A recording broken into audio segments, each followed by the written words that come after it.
Hello বন্ধুরা, এই ভিডিওতে শ্রীমদ্ ভগবদ্গীতার 18টি অধ্যায় আর 700 শ্লোক আজকের প্রতিটি মানুষের জন্য, যেই কেউই হোক না কেন, তার জীবন, সম্পর্ক আর কেরিয়ারের প্রতিটা সমস্যার সমাধান কিভাবে করা যায় সেটা বলা হয়েছে।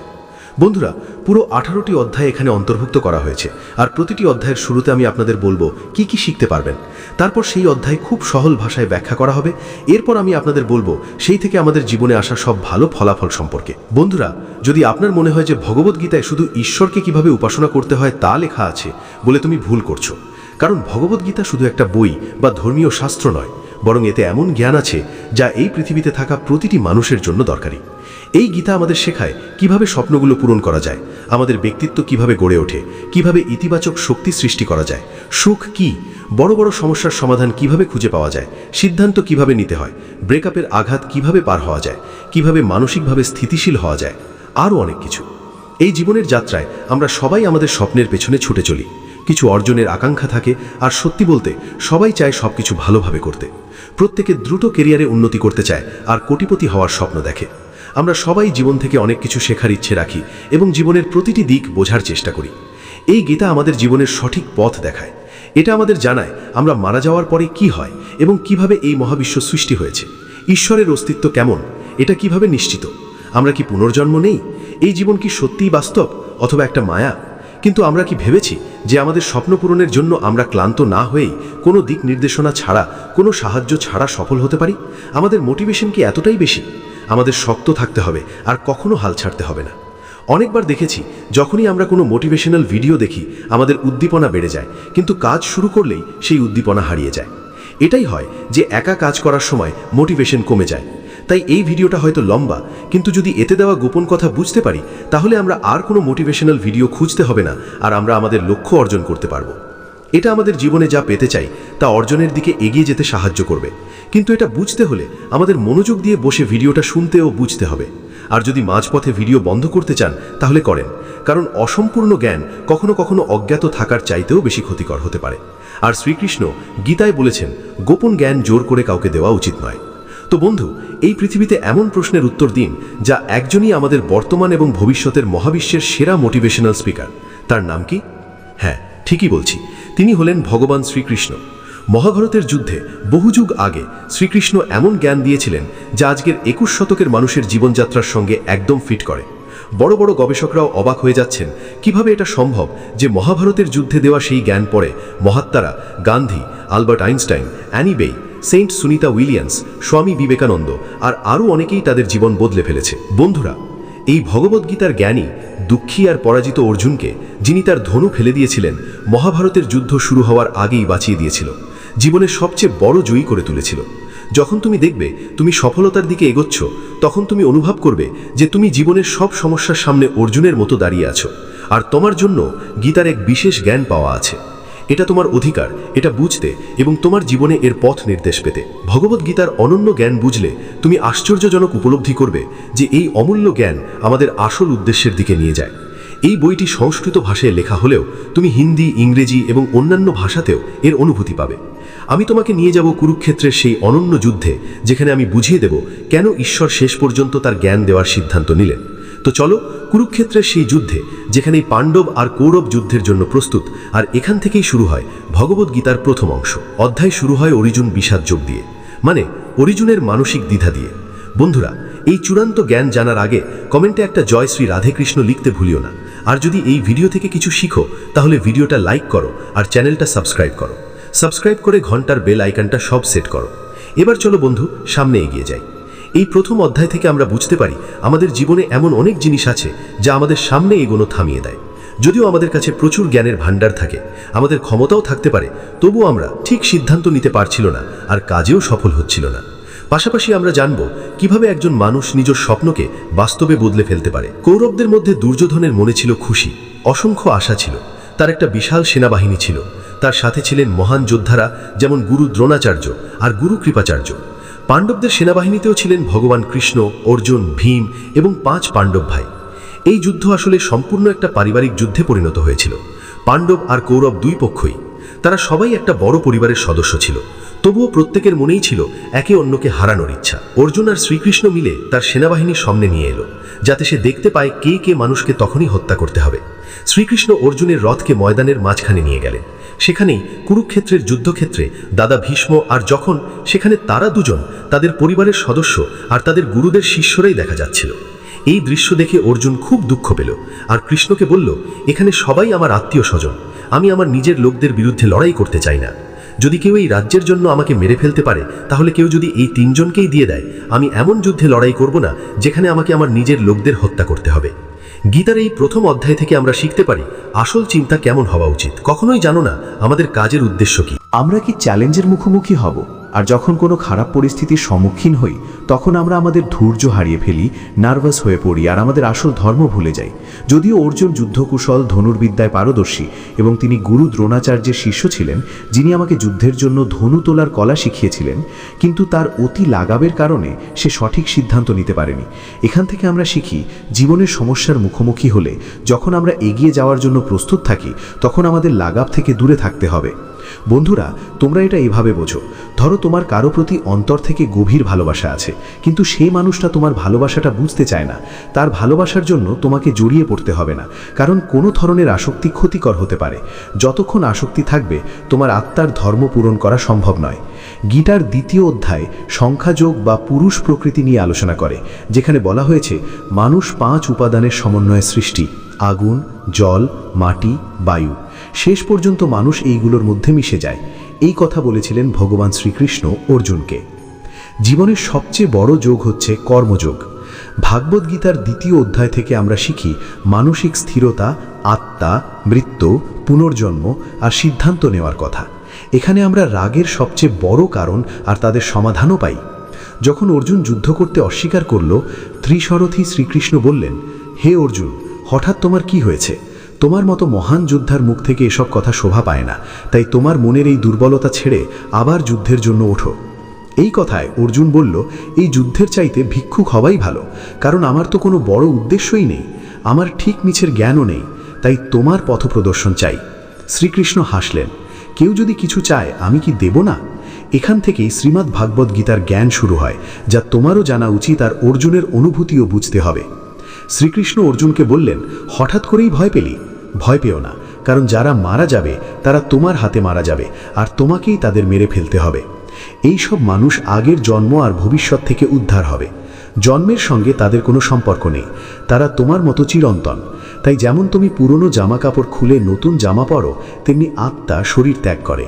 হে অর্জুন, তুমি মৃত ব্যক্তিকে জীবিত করতে পারবে না, কারণ জীবন আর মৃত্যুর নিয়ন্ত্রণ শুধু আমার হাতে। তাদের মৃত্যুর কারণ মাত্র, আর এই মানুষগুলো মৃত্যুর পরও আমার কাছে আসবে, কারণ তারা শরীর নয়, আত্মা। আত্মা কোনোভাবেই বিনষ্ট হয় না, আত্মাই এই দেহ ছেড়ে পরবর্তী জন্মে চলে যায়। যেমন তুমি পুরনো জামাকাপড় বদলে নতুন জামা পরো, তেমনি কচ্ছপ নিজেকে নিজেই রূপান্তর করে।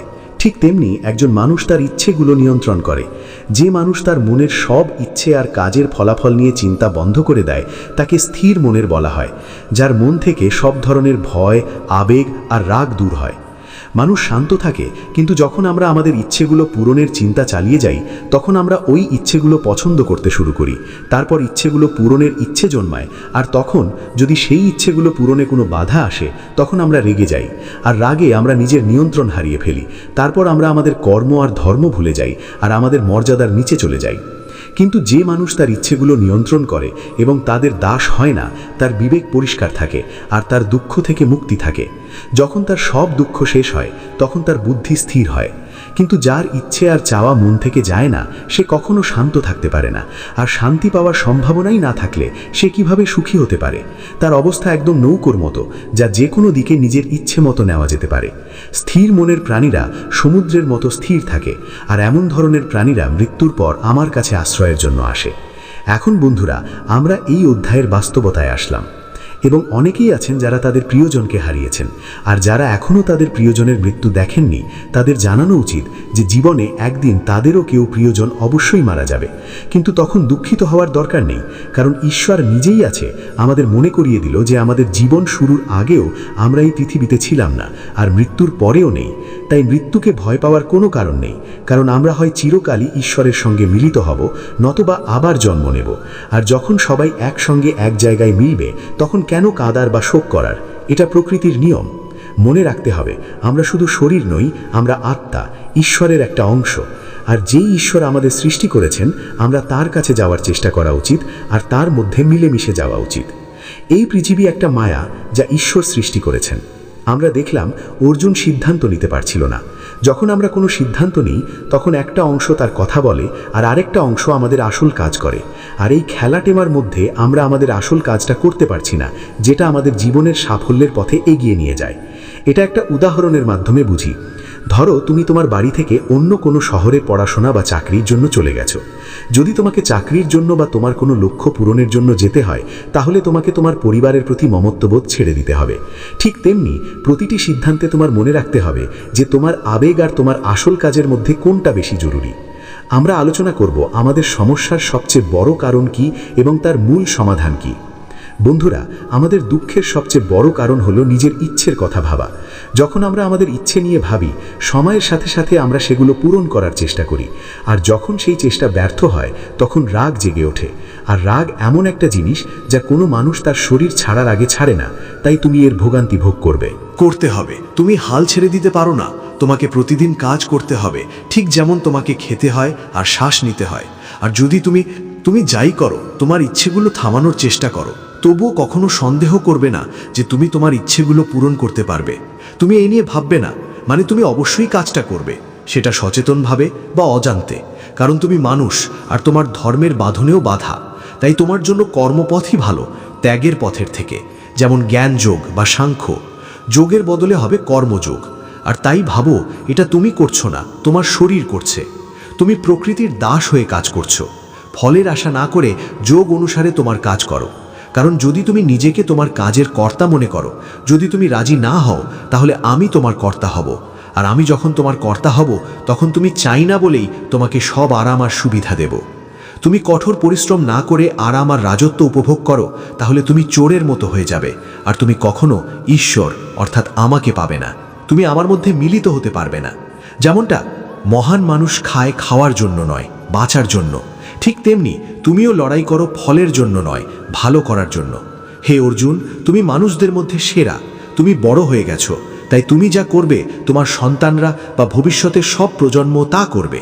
অর্জুন, তুমি শুধু আমাকে দেখো, আমি ঈশ্বর, আমার কাজ করার দরকার নেই, কিন্তু আমি কাজ করি কারণ মানুষের আত্মা আমার, তাই একটা ছোট অংশ আছে, আর আমি যেভাবে করি মানুষও সেভাবেই করবে। আর এর ফলে পুরো সৃষ্টি ধ্বংস হয়ে যাবে।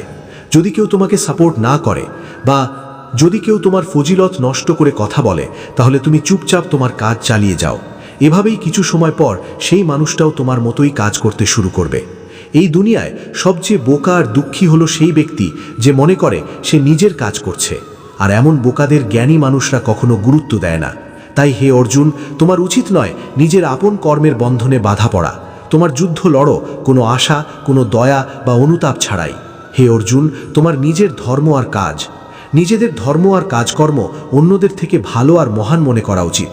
যদিও আমাদের নিজের ধর্ম আর কর্মপথে কিছু ভুল বা অপূর্ণতা থাকে তখনও। অর্জুন আবার জিজ্ঞেস করল, যদি মানুষ ঈশ্বরের অংশ হয় তাহলে সে কেন ভুল করে এবং খারাপ কাজ করে? শ্রীকৃষ্ণ বললেন, মানুষ শরীরের আনন্দ উপভোগ করতে চায়, কারণ তার স্বভাব এমন যে যদি তার ইচ্ছে পূরণ না হয় তাহলে সে রেগে যায়। যেমন ধোঁয়ার কারণে আগুন দেখা যায় না, তেমনি রাগ আর কামনার কারণে মানুষ সে তার কর্ম, ধর্ম আর ঈশ্বরকে দেখে না। আর এর কারণে রাগ আর কামনায় মানুষ তার ইন্দ্রিয় আর মনকে নিয়ন্ত্রণ করতে পারে না, এমনকি চাইতে চাইতেও খারাপ কাজ আর ভুল করে ফেলে। হে অর্জুন, সবসময় মনে রাখো, এই দেহ থেকে ইন্দ্রিয়গুলো বেশি শক্তিশালী, ইন্দ্রিয়গুলো মন থেকে বেশি শক্তিশালী, মন বুদ্ধি থেকে বেশি শক্তিশালী, আর তুমি অর্থাৎ তোমার আত্মা। তাই হে অর্জুন, যদি তুমি তোমার বুদ্ধিকে তোমার আত্মার মাধ্যমে নিয়ন্ত্রণ করো, তাহলে তোমার বুদ্ধি মনকে নিয়ন্ত্রণ করবে। তারপর মন তোমার ইন্দ্রিয়গুলি নিয়ন্ত্রণ করবে, আর ইন্দ্রিয়গুলি তোমার শরীর অর্থাৎ তোমার খারাপ কাজগুলো নিয়ন্ত্রণ করবে। বন্ধু, আজকের পরিবেশে যদি আমরা শ্রীকৃষ্ণের কথাগুলো দেখি, তাহলে এই পৃথিবীতে ফল আসে দুই জিনিস থেকে, জ্ঞান আর কর্ম থেকে, অর্থাৎ জ্ঞান আর কাজ থেকে। আর আজকের দুনিয়ায় যদি আমরা এই দুটোকে একসাথে দেখি, তাহলে আমাদের জন্য কাজ জ্ঞান যতই গুরুত্বপূর্ণ। জ্ঞান মানে শুধু যে কোনো কিছু তুলে নিয়ে পড়া না, বরং জ্ঞান মানে তুমি সেটা সবচেয়ে ভালোভাবে বোঝো। প্রথমে জানো তোমার লক্ষ্য কি, তোমার ক্ষমতা কি, আর কি তোমার সমস্যাগুলো কি, আর এগুলোকে মিলিয়ে তোমার লক্ষ্য অর্জনের প্ল্যান কি। এইটাই তোমার জ্ঞান, অর্থাৎ জ্ঞান। এর বাইরে একটা কথা আরও মনে রাখতে হবে, তুমি শুধু একটা দেহ নও, তুমি শুধু একটা আত্মা। তোমার আত্মা মানে তুমি নিজের ভালো আর খারাপ অনুভূতিগুলো তোমার চিন্তার চাইতে অনেক উঁচু। আর যদি তুমি এভাবেই ভাবো, তাহলে তোমার সমস্যাগুলো অবশ্যই চলে যাবে, আর সেগুলো খুব ছোট মনে হবে। এই অধ্যায়ে আমরা এগোতে থাকলে আরেকটা পথ শিখব। শ্রীকৃষ্ণ বলেন যে আমাদের কখনো এটা ভাবা উচিত নয় আমরা কাজ করছি, ভাবতে হবে যে ঈশ্বর আমাদের মাধ্যমে কাজ করছেন। আর যখন এমন ভাববে, তখন জীবনে দুইটা ভালো প্রভাব পড়বে। প্রথমত, তোমার কঠোর পরিশ্রমের ফল নিয়ে কোনো টেনশন থাকবে না, আর দ্বিতীয়ত, তোমার মন স্থির হয়ে আরও কঠোর পরিশ্রম করতে শুরু করবে। সব কথার বদলে একটাই বুঝতে হবে, তোমার কখনো অধিকার নেই তোমার কাজের ফলাফল নিয়ে খুশি হওয়ার বা দুঃখিত হওয়ার, কারণ শ্রীকৃষ্ণের শিক্ষায় মানুষ শুধু তার কাজ করার অধিকার রাখে, আর তাই তোমার কাজ করতেই হবে। ভাবো তো কিভাবে তুমি নিজের থেকে কোনো খারাপ অভ্যাসকে মুক্ত করতে পারো।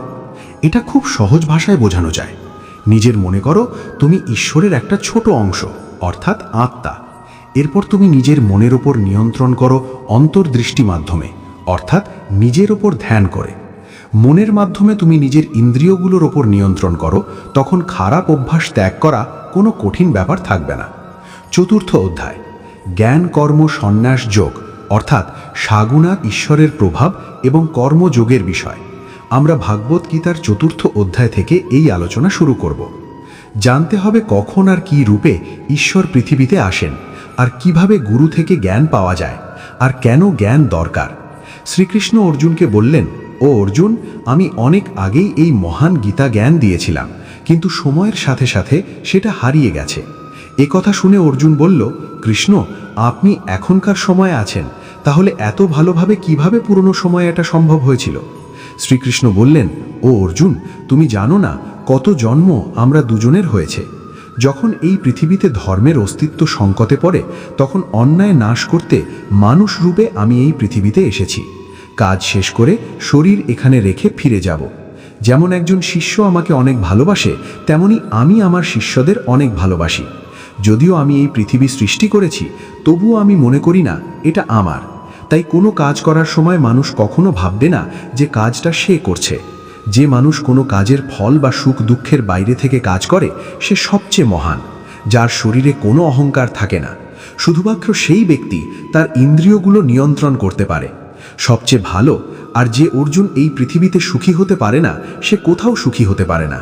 তাই একজন মানুষকে উচিত তার গুরু চিনে নেওয়া, ইন্দ্রিয় নিয়ন্ত্রণ করা, আর নিজের মন ছেড়ে তাকে সেবা করার চেষ্টা করা। তারা এটাই করবে যাতে তারা তার কাছ থেকে সেই জ্ঞান শিখতে পারে যার মাধ্যমে সবচেয়ে বড় পাপীরাও আমার আশ্রয় নিতে পারে। যেমন আগুন শুকনো কাঠ পুড়িয়ে দেয়, ঠিক তেমনি গুরু থেকে প্রাপ্ত জ্ঞান অজ্ঞতা দূর করে। শুধু সেই মানুষই আমাকে পেতে পারে যে আমার উপর বিশ্বাস রাখে এবং সবসময় বিশ্বাস রাখে। তাই যে ব্যক্তি নিজের সব কাজ আর নিজেকে কর্মযোগের মাধ্যমে ঈশ্বরকে উৎসর্গ করেছে, তার কাজের বন্ধনে কখনো বাধা পড়ে না। অর্জুন, তুমি আমার দেওয়া জ্ঞান থেকে বোঝো যে কাজটা আমি করি না। বন্ধুরা, স্পষ্ট বলা হয়েছে এই চতুর্থ অধ্যায়ে যে যখনই মানবতা ধ্বংসের মুখে আসে, মানুষের মধ্যে অনেক নেতিবাচক শক্তি থাকে, ততক্ষণ পর্যন্ত ঈশ্বর কোনো রূপে প্রকাশ পায় না। এতে আরও বলা হয়েছে যে যদি তুমি কারো কাছ থেকে কিছু শিখতে চাও, তাহলে প্রথমেই তোমার সেই ব্যক্তির প্রতি সম্মান থাকতে হবে, লোভ থাকা যাবে না এবং খারাপ অনুভূতিও উচিত নয়। জ্ঞান অর্জন করা উচিত। আমাদের কেন শেখা এবং করা দরকার, তার কারণ কি? যদি আমরা কোনো ক্ষেত্রেই থাকি, তাহলে স্বাভাবিকভাবেই বলা যায় যে সেই ক্ষেত্রের গুরু থেকে আমাদের জ্ঞান নিতে হবে, কারণ জ্ঞানই এমন পথ যার মাধ্যমে আমরা এই জীবনে আমাদের লক্ষ্যে পৌঁছতে পারি, আর সেই জীবনে তুমি তোমার ঈশ্বরের সাথে মিলিত হতে পারো। পঞ্চম অধ্যায়, কর্ম সন্ন্যাস যোগ। ভগবদ্গীতার পঞ্চম অধ্যায় কর্ম সন্ন্যাসীদের কথা বলা হয়েছে।